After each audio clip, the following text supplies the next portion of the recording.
Welcome back, everyone. Let's solve LeetCode 1480, running sum of a 1D array. So given array nums, we define a running sum of an array as running sum of I is equal to sum nums of 0 to nums of I. So we want to return the running sum of nums. So think of the running sum as prefix sum, okay? And what does that look like? Notice how we have these given nums 1, 2, 3, 4. To the left of 1 is nothing, right? So 1 stays the same, okay? To the left of 2 is a 1. So we add these together to give us a 3, okay? And then to the left of this 3, we have that new 3 though, right? Right here. So 3 plus 3 gives us 6. And to the left of this 4, we have 4 plus 6 gives us 10, all right? So if you look at example 2, notice how we have a 1, nothing to the left of it, so 1 stays by itself. This 1 at index 1 though, plus the 1 at index 0 gives us a 2, and then so on, 3, 4, 5, just like we see it here. So go ahead and try out test case example 3 by yourself, and looking at the constraints here, we're guaranteed at least one value in this nums array. So if we navigate to the drawing board, I'll show you two approaches to solve this problem. The first one, we're going to use extra space.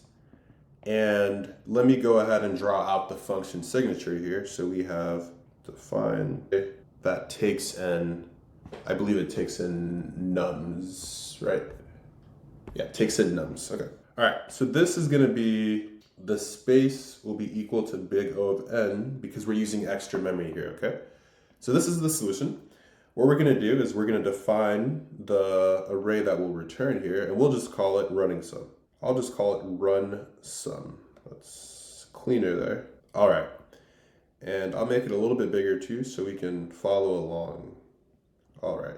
Okay, so essentially we jump into our iteration, right? So we say for num n nums, if we don't have anything inside this array, so if not run sum, we'll go ahead and append to run sum the number, okay?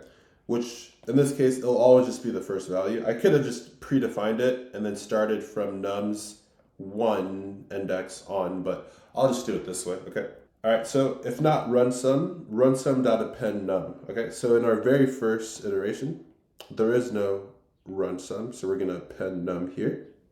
Okay, otherwise, so we say else here, all right? So else, we say run sum, append the num, the current num that we're at, plus run sum at its last tracked index.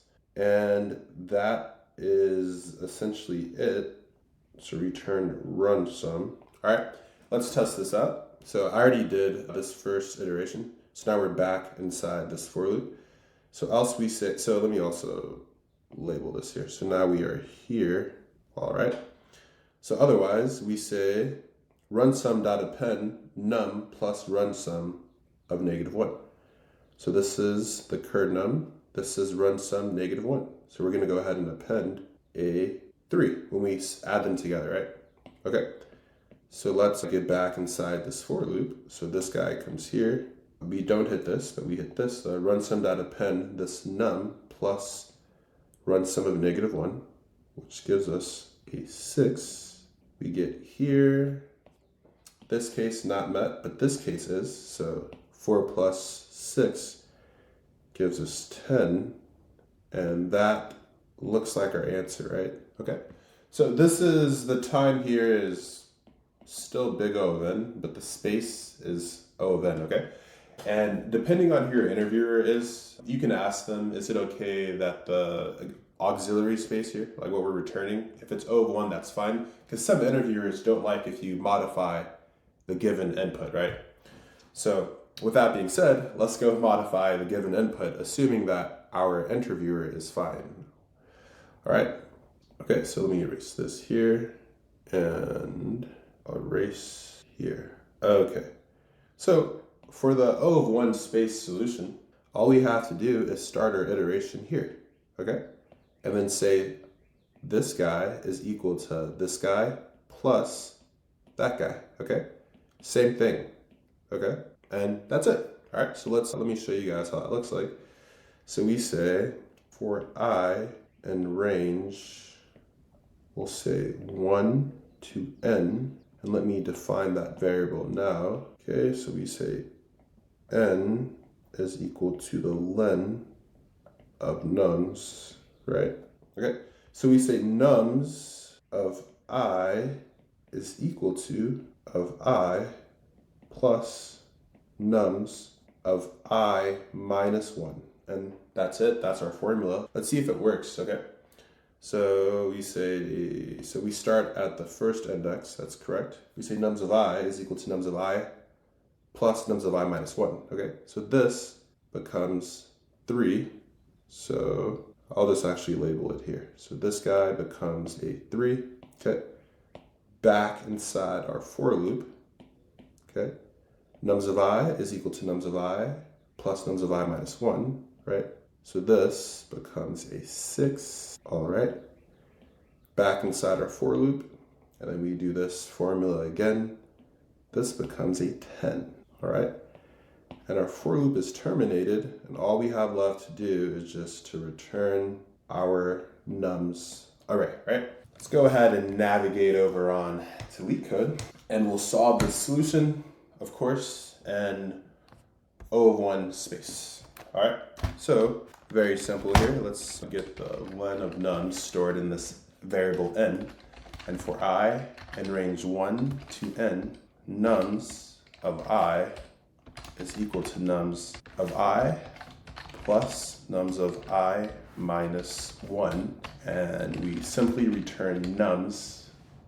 And let's test this out. We pass the initial test cases, we submit this, and we get a full working solution. Let's just reiterate on that time complexity. So back to the drawing board. So the time here is big O of n, where n is equal to the size of our nums array, and we iterate through the n variable size, right? And then space here is equal to big O of 1. And if your interviewer doesn't want you to modify the given input, just use the solution I showed you earlier, where space, assuming they count auxiliary space, would make it O of n, okay? But in this case here, our space is O of 1, okay? All right, with that being said, whatever platform you're on, like, comment, subscribe, follow, and I'll see you in the next one.